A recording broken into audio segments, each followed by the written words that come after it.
तस्वीर आपके पास कहां से आई और ये आधी क्यों है?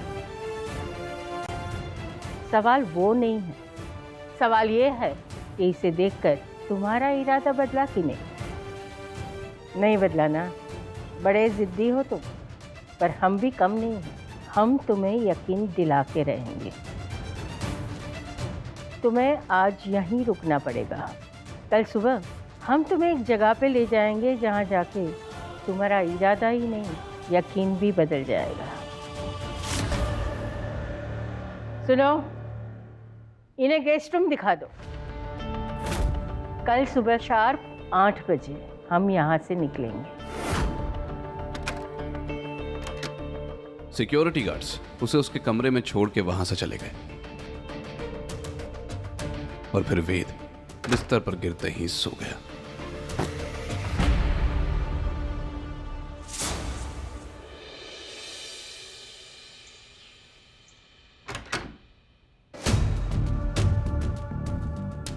चलो हमारे साथ।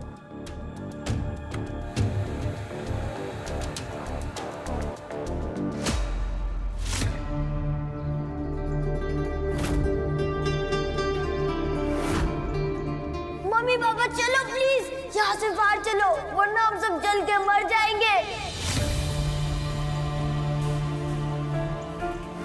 पापा छोड़ना मत, पापा पीछे ही हो ना। हाँ बेटा मैं पीछे हूँ, डोंट वरी। छोड़ना मत पापा, आप हो ना पीछे। हाँ बेटा मैं पीछे हूँ, डोंट वरी। वेद खोया खोया सा उजाड़ घर के अंदर चलता गया। उस भयानक रात के सारे जख्म फिर से ताजा हो गए। जब तक गद्दारों की हड्डी नहीं जलेगी तब तक हमें ठंडक नहीं मिलेगी। कपूर गद्दारों की सिर्फ एक ही सजा है, मौत। मौत। जब कपूर खानदान की सांसें नहीं, सिर्फ चीख सुनाई देनी चाहिए। हमारा इंसाफ कपूर खानदान की जब तक गद्दारों की हड्डी नहीं जलेगी तब तक हमें ठंडक नहीं मिलेगी। कपूर गद्दारों की सिर्फ एक ही सजा है, मौत। मौत। मौत। उस जले घर में माँ बाप की चीखें गूंज रही थी और दीवारों पर गद्दार लिखा हुआ था। उसके कांपते कदम उसी कमरे में पहुंचे जहां उसने अपना सब कुछ खो दिया था। तभी उसे किसी ने पीछे से धक्का दिया। गद्दार का बेटा गद्दार ही होता है। जैसा अंत तेरे माँ बाप का हुआ है ना, वही अंत तेरा होगा। तेरी हिम्मत कैसे उनके बारे में बात करने की? तो जिंदा नहीं छोड़ूंगा।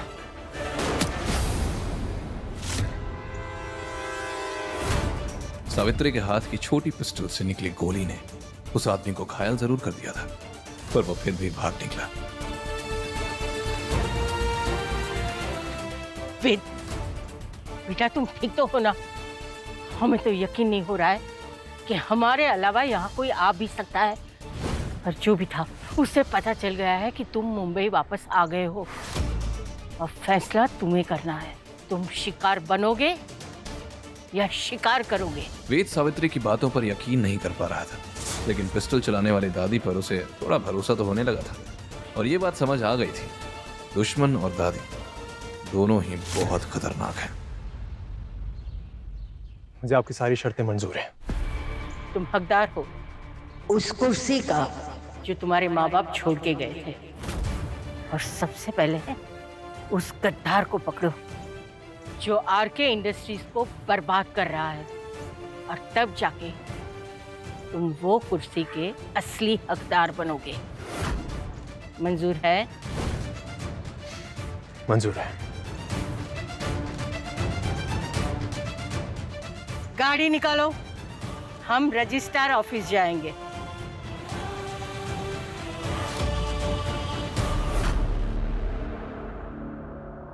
दादी, इतनी इमरजेंसी में क्यों बुलाया? मैं कब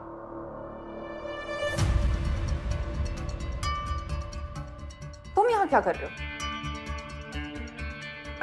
मिस कीरा, सॉरी मिस कियारा, राइट? ये डिलीवरी बॉय आपके साथ क्या कर रहा है? तो तुम दोनों पहले ही मिल चुके हो, अच्छी बात है। दादी मैं समझी नहीं, ये क्या हो रहा है? ये यहाँ पे क्या कर रहा है और हम यहाँ पे क्या कर रहे हैं? इस लड़के से तुम्हारी शादी हो रही है। दादी ये कैसा गंदा मजाक है? ये लड़का एक हम तुम्हें सवाल नहीं पूछ रहे हैं कियारा, ये हमारा फैसला है। और तुम तो जानती हो कि 10 दिन के भीतर अगर तुम्हारी शादी नहीं हुई तो आरके इंडस्ट्री में तुम्हारा जो रुतबा है एमडी का वो तुमसे छीन जाएगा। अगर तुम ये नहीं चाहती तो जो हम कहते हैं वही होगा। चलो। दादी प्लीज, दादी please. Oh hello delivery boy, दादी को कोई बहुत बड़ी गलतफहमी हो गई है। तुम उनकी उम्र और भरोसे का फायदा मत उठाओ। अभी जाओ और उन्हें सब सच बताओ, तुम कौन हो, क्या करते हो और यहाँ क्या कर रहे हो, वरना मैं। ये बदतमीज अमीरजादी सावित्री जी की पोती है। इस कड़वे खीरे को तुम्हें सलाद बना के भी ना खाऊं। शादी की कसमें तो बहुत दूर की बात है। बहुत जिद्दी और अखरू है ये तो। I can't get married to this cheap despo. ये मिस खीरा को कैसे बताऊं कि वो खुद मेरी ही कंपनी में काम करती है। कितना सदमा लगेगा बेचारी को, कहीं खुद ही पागल खाने ना पहुंच जाए। देखो ये दादी की चाल है तुम्हें टॉर्चर करने के लिए। तुम्हें फूटी कौड़ी भी नहीं मिलेगी। अगर अभी तुम यहाँ से चले जाओगे तो मैं तुम्हें 10 लाख दूंगी। 50 लाख? हाँ। 1 करोड़। देखो ऑफर जो है ना काफी अच्छा है, लेकिन इस महंगे शहर में काम नहीं चलेगा यार। इससे बेटर तो ये है कि मैं घर जमाई बन के रह लूं। एटलीस्ट रोटी कपड़ा मकान तो मिल जाएगा मुझे, और साथ साथ ये खूबसूरत बीवी भी। तो मैं क्या कहता हूँ कि दादी का टॉर्चर ना मैं इजीली सह सकता हूँ। अब चलें, दादी इंतजार करिए हमारे। ओके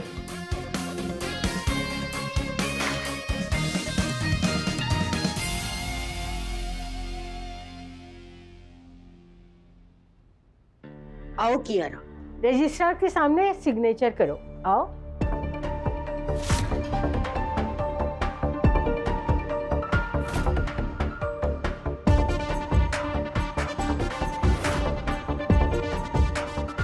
दादी आपने ये बिल्कुल अच्छा नहीं किया। क्या मैंने इतनी मेहनत इस दिन के लिए की थी इस कंपनी में कि एक एमडी होने के बावजूद भी लोग मुझे एक डिलीवरी बॉय की वाइफ बोले।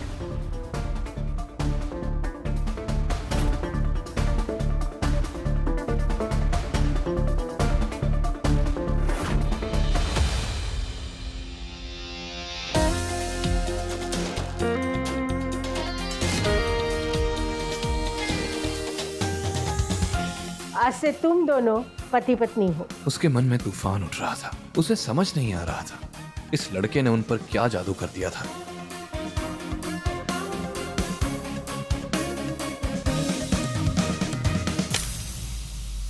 असली तूफान तो रायज़ादा मेंशन के अंदर उमड़ रहा था। सावित्री और कियारा जैसे ही घर पहुंची, कियारा गुस्से में तमतमाई, बिना दादी की परवाह किए अपने रूम में चले गई और धड़ाम से अपने रूम का दरवाजा बंद कर दिया। कियारा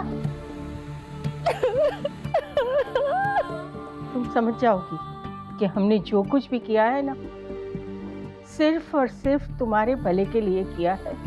कियारा का कोई जवाब नहीं आया। सावित्री का दिल भर आया। आज पहली बार उसने अपनी पोती को हर्ट किया था, लेकिन वो चाहकर भी उसे सच नहीं बता सकती थी।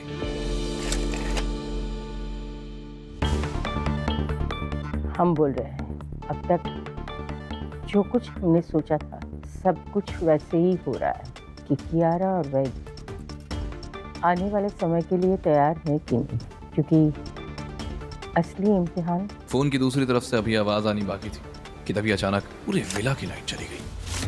कौन है? कौन है यहाँ? इतने आलीशान मैंशन में जहाँ हवा भी बिना इजाजत के नहीं चलती, वहाँ अचानक लाइट का चले जाना। सावित्री जानती थी कि ये कोई साधारण पावर कट नहीं है। अंधेरे में उनका दिल जोर से धड़कने लगा। अरे जल्दी आओ! अरे देखो ये लाइट कैसे चली गई।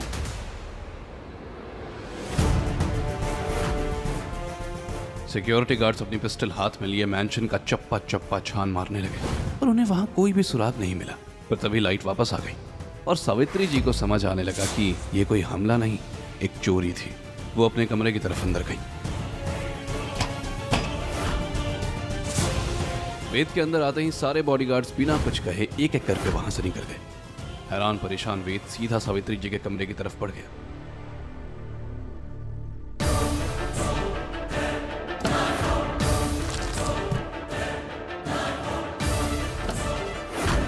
ये नहीं हो सकता। दादी आप दोनों तो मुझे वहां अकेला ही छोड़ा है, और ये सब भगदड़ क्यों मची हुई है बाहर? वेद, क्या आप परेशान क्यों हैं? फोटोग्राफ जो मैंने तुम्हें दिखाया था ना, वो यहाँ से गायब है। पर दादी कोई चोर ये आधी अधूरी पिक्चर लेके क्यों जाएगा? क्या है उसमें ऐसा? अरे ये सिर्फ फोटोग्राफ नहीं था, उसके पीछे एक इनविजिबल कोड लिखा गया था जो तुम्हारे माँ बाप के जाने के बाद कोई डिकोड नहीं कर पाया। वेद के इस सवाल का जवाब जब सावित्री ने दिया तो उसके पैरों तले जमीन ही खिसक गई। कौन था जिसने वेद के माँ बाप की तस्वीर चुराई थी, और क्यों? सावित्री वेद को क्या दिखाना चाहती है? क्या कियारा 10 दिन में ये शादी तोड़ देगी? क्या वेद आरके इंडस्ट्रीज के अंदर छुपे दुश्मन का पता लगा पाएगा? जानने के लिए सुनते रहिए KF for King, सिर्फ पॉकेट FM पर। पर दादी कोई चोर ये